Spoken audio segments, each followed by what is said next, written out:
rather more personal setting, if I may, and let's bring the conversation to Nigeria. I've looked across the Nigerian press, I've listened to people from the National Assembly, and I've also looked at some records coming out of the courts in your country and in America as well, and there are serious allegations concerning you and your family and corruption and kickbacks. Now, are you prepared to face those charges and to give a full accounting?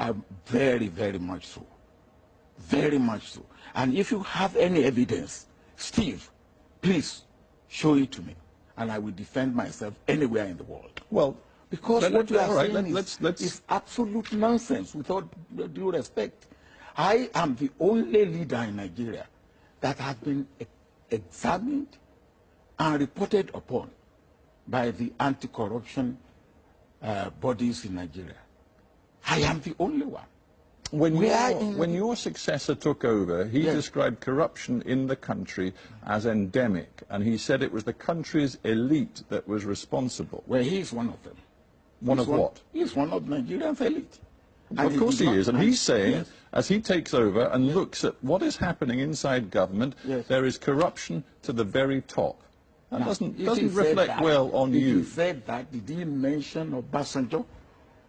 Did he mention Obasanjo, Steve? But you were the president. You were responsible for the governance of your country. No, I'm not responsible for the corruption of every Nigerian. Not every Nigerian, but you are, in the end, the chief executive of a country which your own successor says is endemically corrupt. You have made strong allegation against me personally, and against my family. I'm coming to that. And you have no way to substantiate it. Substantiate it. And if not that this is something where you are taking undue advantage, I will have even say that. Let's talk. I will go beyond here. Well, let's talk specifics then. Halliburton and various Halliburton subsidiaries have paid vast amounts of money in fines in the United States because of bribes and corruption paid out to Nigerian officials. And if one takes the testimony... Are those Nigerian officials, am I one of them? Well, let's talk about that.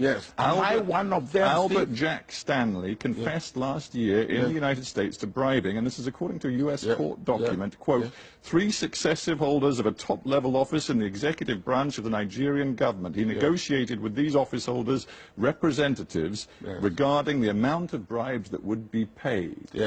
Now, if one cross-checks that, I'm coming to that, if one cross-checks that with the testimony before a French prosecutor, Jeffrey Tesla, another Halliburton agent involved, I'm sure you know these names, he named you as one of 3 successive Nigerian heads of state who'd been involved in negotiations with the Halliburton subsidiaries, which were later in a U.S. court found to have been guilty of bribes and corruption on a massive scale. Tesla will never say that.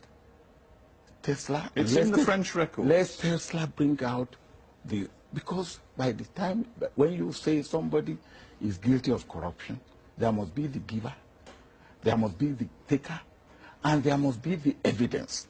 Did you have communication with Jeffrey Tesla? No. Never? No. Absolutely never. Despite anything he has testified. Not me personally. As you know, he's been arrested. And the U.S. is now seeking his extradition. Are you worried about what he may say in a U.S. court? I am not worried. He will bring evidence. I'm not worried. I am not worried. I am very, very sure of my position and my stand. All right? I do not say that people in my government were not corrupt. But I am. Well, let's stop you just there. Are you saying that people in your government were corrupt? Of course, I will not. Can you say the people in the government of any country are not corrupt? But I'm talking about senior people. I'm talking about ministers. I'm talking about your closest allies. Do you now believe some of them were corrupt? Well, my vice president had something to do with Jefferson, which is part of the case in America. I don't know whether corruption has been proved or not, but he had a question to answer. Is it not a terrible failing? We'll leave aside, perhaps for the courts to decide whether you personally can be held to account for any of this, but do you accept it was a terrible failing for you as president to see inside your government, at the very top of your government, according to your own successor, that there was rampant corruption? I do not accept that, because if in any government, somebody is found to be corrupt, the onus lie on the head of that government to bring that man to book. When I was the head of government, there's no case of corruption against any minister, any high government official. But that just shows the system doesn't work. No, I don't agree with you. But you've admitted to me that corruption was prevalent in your country when you were president, and yet not one senior official inside your federal government has been convicted of serious corruption. I do not agree with you. You don't have your facts correct. In my government, 3 ministers were charged to court. In fact, one died in the process. The Inspector General of Police was charged and convicted. The President of the Senate in my own party was charged to court. A Minister of Education was charged to court. What more do you want? One of those people who currently is under investigation is your own eldest daughter. Yes, your own eldest daughter. Yes, what happened to my eldest daughter? She is still being investigated by the anti-corruption watchdog inside your own country. So what? Has he Would you accept responsibility for her? No, why should I? He's old enough. He's a girl of 42 years old. Will you accept responsibility for your son at the age of 21 for whatever he does? Now, don't ask me that type of question.